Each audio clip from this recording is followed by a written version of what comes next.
Welcome to the Teamwork Advantage podcast with Greg Gregory. Join us as Greg interviews powerful thought leaders and successful team and leadership experts from across the country on teamwork, leadership, and organizational culture. Now let's check in for this week's episode.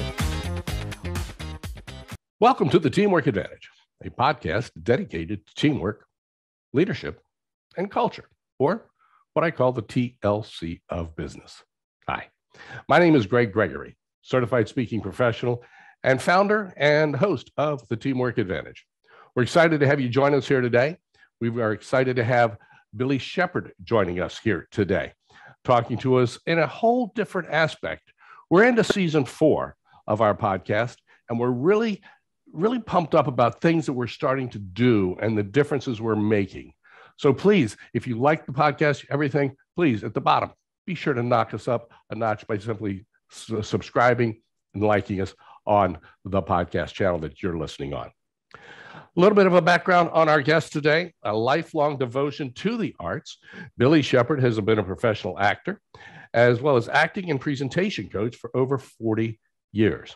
As the founder of Billy Shepard and Associates, she's levered a unique background and presentation training methods, transforming corporate executives, engineers, and all types of public speakers into all the way up and influencing them on how to become better at what they do, into what she refers to as fearless, influential presenters and communicators.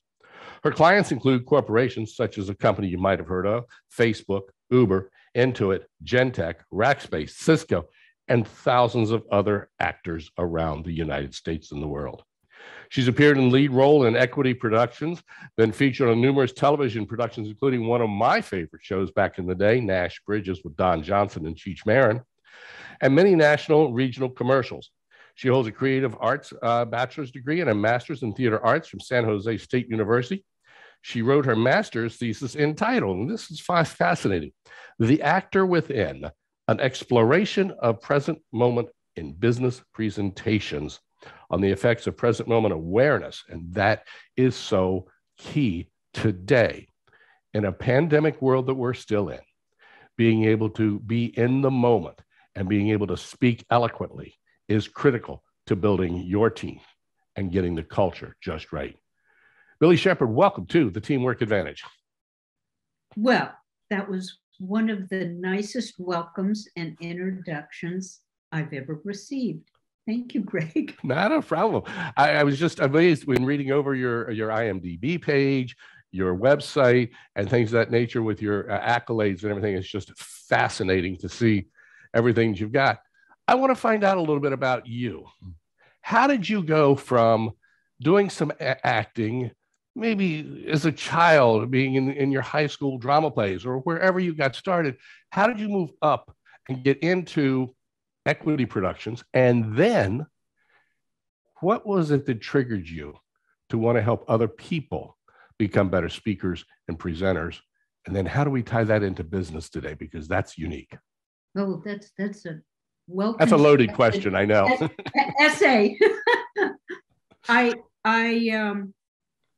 did start out in high school doing theater. And I was very fortunate to have a wonderful high school that really focused on the arts and on theater. And several of us went on to become professional actors. As a matter of fact, Judy Kaye in New York City has won 2 Tonys, and it's just wonderful, wonderfully successful. And then I went to college and was cast in lead productions. And then I left college early, which my parents weren't too thrilled about, and went into an agent because you're so courageous when you're young, aren't you? There's nothing you can't do. And I said, I'm an actress. And she sent me on an audition. I left college and started getting commercials, and eventually did realize, you and I spoke a little bit earlier, I realized I want to get paid for these plays that I'm doing. And I just went out and made the commitment, which really takes a lot of courage, that I'm not going to audition for anything unless it's equity, because you have to get a contract. And so finally I was invited and got a contract and became equity. And in the meantime, did a lot of commercials and in corporate videos, industrial films, and little films here and there. About 20 years ago, I'm getting to the end of your question. Oh, that's fine. About 20 years ago, the fact of the matter is I was going through a divorce, a breakup, and I had a child to raise in the Bay Area. And I needed to increase my income enough to get her through school and university and everything. And I had to think of a way to earn more than my coaching workshops and the acting that I could do, hit or miss in the Bay Area. And I had been invited to coach some corporate people to do presentations, to polish their presentations. And I realized that the same techniques from acting applied across the board to these corporate presentations. It's theater. People have to act. They have to play as if they're a leader. And I thought, I can charge for this. I can earn more money. And then I just started picking up the phone and saying, do you need some presentation skills coaching? I'm an acting coach. And then the university invited me. And then a man from San Francisco heard about me and asked me to partner with him. And then it's a word of mouth. Oh, absolutely. Absolutely. The way it works, isn't it? It's a word of mouth. And so then closing in on the close of this answer to your good question is, I went back to school when the economy tanked and got a master's to see if my theories could be empirically supported instead of just anecdotally. And thank goodness they were. And then I wrote the book. Didn't want to write the book, but then I wrote the book. So that's where I am today. You're right. It took me forever to get my book written. And so I'm totally with you on that. It's like, yeah. But it definitely works. So when you're speaking to leaders in organizations, whether it's the C-suite or senior management or management, speaking about speaking is one thing. It's more about how are we communicating and building a team with that. So when we start to look at it, you've merged the two of them, the artistic world and the corporate world. And so there's that aspect of it. What I want to know is what do you talk to managers about when it comes to building a better team by becoming a better speaker? And why is that so important? Well, a corporate environment is in fact a team, isn't it? I mean, absolutely. Everybody's watching football. Everybody, are watching Netflix and Prime with movies, and a cast in a movie, play, or film is a team. Yep. A corporate group is a team. So those team fundamentals apply across the board. The process that my methodology is this. I discovered in writing my thesis, there are 4 components to getting into the present moment that you mentioned, which is key. You know this. A leader, a communicator on a corporate team has to be in the present moment when communicating with their team or their employees, the same way an actor needs to be in the present moment trying to get their intention met. So the fundamentals, the 4 fundamentals are precisely the same. The fundamentals are our body, our voice, our intention, and the ability to improvise. That's what an actor needs to be in the present moment. Those 4 fundamentals have exercises and tasks to accomplish them.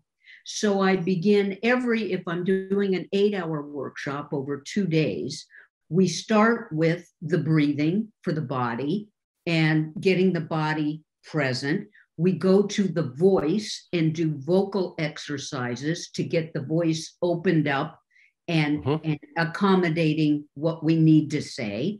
We figure out what our intention is, which is the actor's secret sauce. Because when we're clear on our intention, there's no room for fear or nerves. So I want to just clarify on the and intention. The final is the ability to improvise. Right. So actors need it, and corporate communicators need to work on these 4 fundamentals. Let's talk about intention for a minute, because there's no doubt breathing is critical, and speaking from the diaphragm, I think, is critical, as opposed to speaking from the voice at that level. Okay. But intention, is the intention more for the leader, or is the intention more for the recipient of the message? Or is it a little bit of both?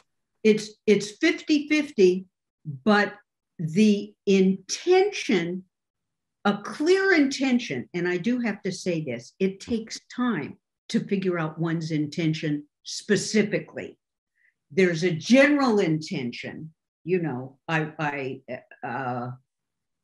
let me give an actor example for intention about getting it specific. Let's say I'm in a scene. I was in a scene in a play called Whose Life Is It Anyway? And it's about a man who's quadriplegic, and I played the doctor. He wants to die. He does not want to live the rest of his life as a quadriplegic. He wants the dignity to die, to choose to die. My job as a doctor is to keep him alive. Okay, so my intention in this one particular scene was to convince him not to want to die. It's been building.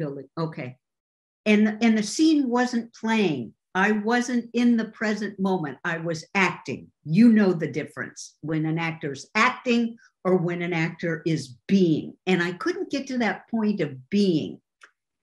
And so that meant I needed to work on my intention more specifically, if you're hanging with me. Okay. So what I discovered in that work was my intention wasn't to convince him in that moment. It was the overall intention. I'm going to start crying. My intention was to get him to take this pill in this present moment to alleviate his extreme discomfort, his extreme emotional discomfort. It was like, when I played that scene, that intention, the audience feels and experiences, oh, she really cares about him and really believes he can have some life being a quad. They take the message, now listen to me, and they fill in the color. Now, if I'm a corporate trainer, my clarity of intention allows my listeners to fill in. Then we're making love. Then my team is making love. They're thinking, oh, we can do that.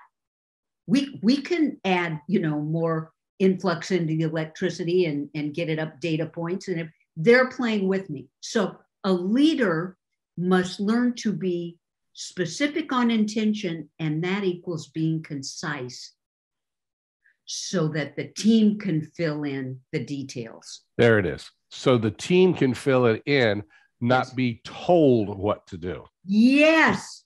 We didn't even like being told what to do when we were 16 by our parents. We certainly don't like it now. Well, that goes back also to Simon Sinek in his book, It Starts With Why, is getting people to understand the why, because that can create the right intention so that they want to find out how. You bet. That all starts to build. Yes. And that takes time, and that needs to come before the slides. People build their slides before they know their intention. The slides are just there to support what the intention is on that particular slide and in that particular presentation. Absolutely. You've got to build the rapport with the audience. And so that brings me to, in a pandemic situation for a leader, when he or she is speaking to their team, Is it different when they're speaking like you and I are today on Zoom? And by the way, I encourage our listeners, come back and watch the video portion of this on YouTube when it comes out. Is it different when we're speaking through the camera as opposed to speaking in person? And how do we need to adjust that? Yes. Okay. An actor needs to learn to seamlessly move from stage to camera and from camera back to stage. And I'll tell you a story. When I was young and left college, I thought I was smoking doing commercials.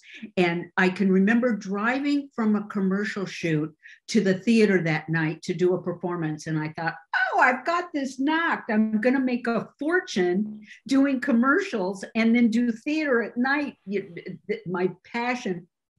And I got to the theater rehearsal that night, and at notes after in the house, the director kept giving me the same note. Billy, scene 2, you've got to project. Billy, when you come into the kitchen, scene 4, you've got to project. I had been shooting all day a commercial where I was mic'd and the sound person had been adjusting the sound for me. And I just spoke naturally. Went to the stage, had to adjust and accommodate. When we are working on Zoom, we're working in a very flat environment. Okay. It's not like a red eye camera that has depth. It's much more flat, but it is a camera. And that camera technique, we teach to these corporations to learn when to look directly into the camera, when to look down at somebody who's speaking, when to take a moment and look at our phone or look at another monitor, or when to look at ourselves, which I am impossible with. So yes, there are cameras techniques, and it's a benefit, this Zoom. It's a benefit to be able to learn these camera techniques. The other thing is the voice becomes very important. Mm-hmm. And so if one has, your listeners, if one has a dialect, or if one has speaks too fast, or if one speaks too much, those things need to be adjusted and coached. And it's very important to use the voice well, and to have a nice background, and to put on a little face, and to have on a nice shirt like you have on. We're working when we're in a meeting, not schlumpy, not hair askew. So you get it. Yes, on camera. Very different. So one of the things that I've noticed is I've started to watch more intentionally different television. And I call this the sitcom approach. Now, I may be way off base on this, so help me out. I've noticed that in sitcoms, the actors, when there's a special moment, they tend to over-exaggerate the facial and the body expressions. So now we're back to, the visual side of things. My thought is, and again, correct me here, if a leader is speaking to his or her team, they need to be a little bit more exaggerated in getting their message out. Otherwise, they're going to come across more like an avatar or a drone. I think I can tell you that I think it's a matter of style within context. Yes. And that energy that you're talking about can be more exaggerated and more blatant use by a leader, or it can be more subtle and equally powerful. Yeah.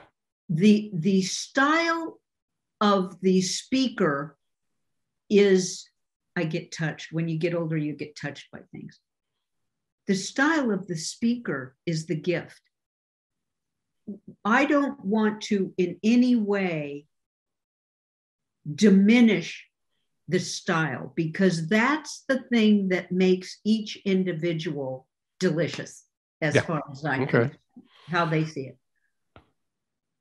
But if the team is not responding to a certain style within a context, it's very valuable to have the ability to play a range like an actor, to have that ability. So many of the actors on sitcoms can go do a play and be authentic and be entirely different. It's the ability to have technique to increase the style choices. Okay. So now, if we're in Zoom again, does the style to communicate and deliver an effective message from a leader, does it need to change much from speaking to one-on-one in a Zoom meeting, or if I'm speaking to the entire team of 10, 15, 20, 50, or 100? Well, when we're looking into the camera, we're speaking to one person. Yep. When I'm selling Cheerios, I am not talking to the country and all those numbers. I've chosen, for instance, my neighbor next door. Okay. Tell her, and it's got no sugar now. They took out all the sugar. I'm talking to one person. So on a Zoom meeting, we're talking to one person when we're looking in the camera. When we're talking about numbers or a slide, we may be looking down to see the result of what everyone is doing. So then I'm looking at everyone, and then I may even say, everyone pay attention to line 32 on. So it's the ability, which we practice in the workshop, we train, to be able to speak to one, like I'm speaking to you, and listen to you, like I'm listening to you and looking at you. Right. Or looking at the slide and talking to everyone vocally. And that is a new thing to learn, as you know, but when you practice it, right, it's a crucial technique to be able to do that.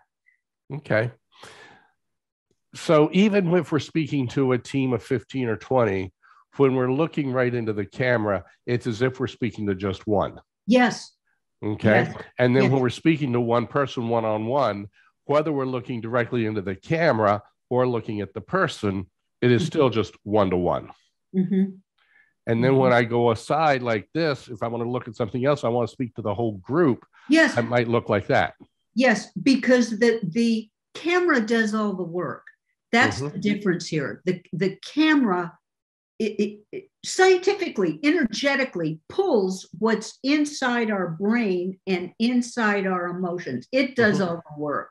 Right. We just need to do the focus and know how to use the camera. And oh my gosh, actors, we spend a fortune on classes learning how to do this, but the basics are very, very valuable and useful. Okay. And easily learned and then practiced.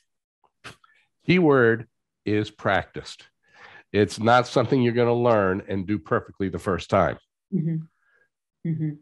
So let me ask the question of you personally. What was it like for you the first time you ever watched yourself on camera? Well, very similar to what it is like now. I'd rather go to the dentist. Dentists get such a bad rap. Oh my gosh. Yeah, that's giving dentists a bad rap. I like it when I am in the present moment and surprise myself. But for the most part, I don't watch what I do. I don't watch what I do. What I do is done in the present moment to the best of my ability when I'm on stage or shooting. I'm not, I don't like to. I like looking at myself. I like my print work because the lights are everything, of course. I like, you know, looking at print work and jobs like that. But to watch myself perform is a challenge for me. I have tried, and I've gone back even on some of my podcasts and watched, and I've tried to learn from things I've said or done. And so I use it as a learning tool. Yes. So would you recommend that to a manager? Absolutely. And when I was younger and learning to act and taking and studying with my coaches, we would do that. Okay. Yeah, it's literally like a football team looking at the plays, looking at the game films of the week before. So you got to look at it. Yeah. Yeah. Okay. So all this kind of comes back to intention. So the other area that you talked about that I thought was fascinating, and it lends itself, because one of the things I tell people is, if you're going to be speaking, go take an acting improv class at a community college. And the improv is there, and you said they have to be able to improvise. I was going to say emphasize, improvise. Oh, but okay. Why is that so important, as opposed to, hello, this is the information we have here today, ladies and gentlemen, our budget for this quarter is? Why is it so important to be able to improvise and improv? Well, because just reading it, please send me an email. I don't want to have to get all ready and mind the dog and do all of this to come to a Zoom meeting if you're just going to read something off of a page. The reason that human beings want to see another human being speak, either in person or on Zoom, is because we want that take, that filter, how you see it. We want to hear it with your style, right? That's the reason we don't just want to read it. The ability to improvise, and I have to say, even a community college class would be fabulous. They'll get the basics. They'll learn to say yes. They'll learn to be afraid and move forward. They'll learn that they don't die off the planet if they make a mistake, because they'll adjust in the moment. I've studied with the best. I've studied with Alan Arkin, and he became my guru and my colleague, and we worked together. And it was there I learned this key to improvisation and speaking and acting and speaking to a teenager and speaking to anybody that you need to communicate with. What I learned from Alan Arkin was get your intention and attach that intention to a strong feeling, to something you care about. And we did that practice through improvisation. All of this was through his improvisation workshops. He would give us a setup, we would improvise, and the only suggested rule was don't enter the stage until you are clear on intention and have a strong feeling about it. Now, here's the secret. My intention doesn't have to do anything with the scene.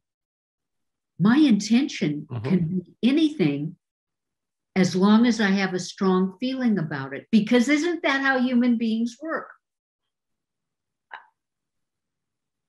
I don't know if I have time to tell you a quick story. Should I tell you a story? Okay. Stories are my favorite. Stories are your favorite, and stories are our favorite too in the workshop. We start with the after the build up, and then we do stories. The first improvisational scene setup that I had in Alan's first workshop was a health food store. I was the buyer, she was the seller in the health food. That's the only setup. That's all you give. And I did the scene, and people laughed and everything. And okay, it was okay. And Alan came up to me very quietly. He kind of talks in your ear, and he said, "That was very good. That was very good. Now take that intention or another intention and connect it to something you feel strongly about." Okay, all right.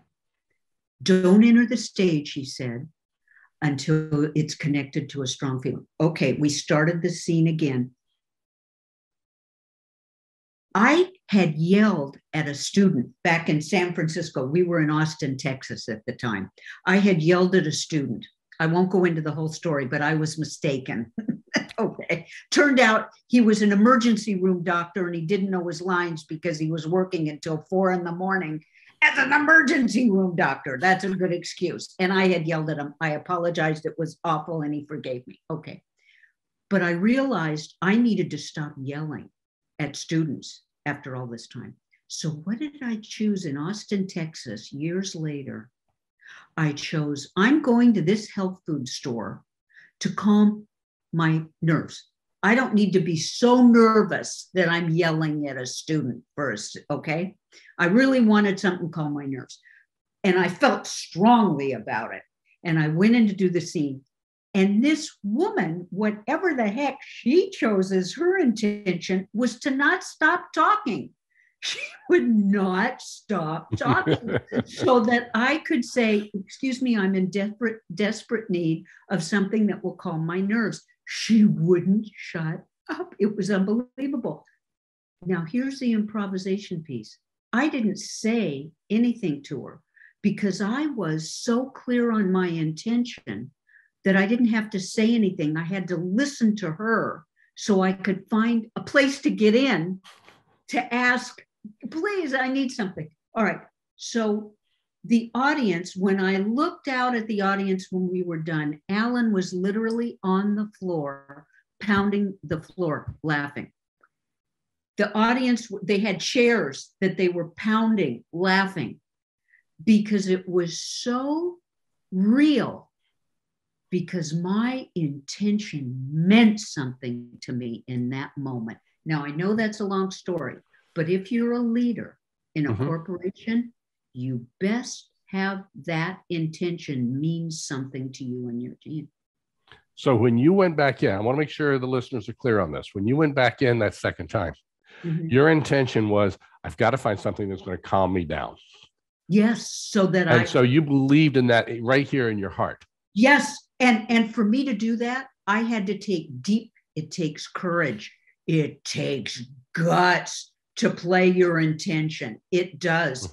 I had to take such deep breaths to calm me down, to get me in the present, to play that intention. Otherwise, adrenaline is going to take over and it's going to send you in the opposite direction. Yes, great. That's exactly right. That's exactly right. That's why breathing before you hit join meeting is so important. Yeah. It's so interesting because my background doing radio traffic reporting was that. I would have to do something with an urban contempt, high paced. And within seconds, I would have to slow it down to this level here. And it wasn't until I understood behavior styles of the people that I'm talking to and understanding that I understood how to do that. Guys, it's so important to understand speaking is more than just talking. It's more than that. And it's more than just telling a good story. It's about being present in the moment. So Billy, one more time, go through your 4 pillars again. It was breathing, visual, intention, and improvising. Am I right? But yes, and except I refer to them so it becomes standard. When you get your master's, things have to be standard, so it's teachable, the body. And it starts with the breathing. And then am I tense or am I thirsty or am the body, the voice, am I loud enough, clear enough, diction, accent, dialect, the intention, what the heck do I need? And the ability to improvise. Thank you for asking again. That's all to get in the present moment. When a leader communicates from those 4 pillars, when they're communicating from those 4 pillars, the communication is strong and absorbed. And it should build a stronger team and a better cohesion and better engagement in the meeting and throughout generalities. I would assume that the converse is true.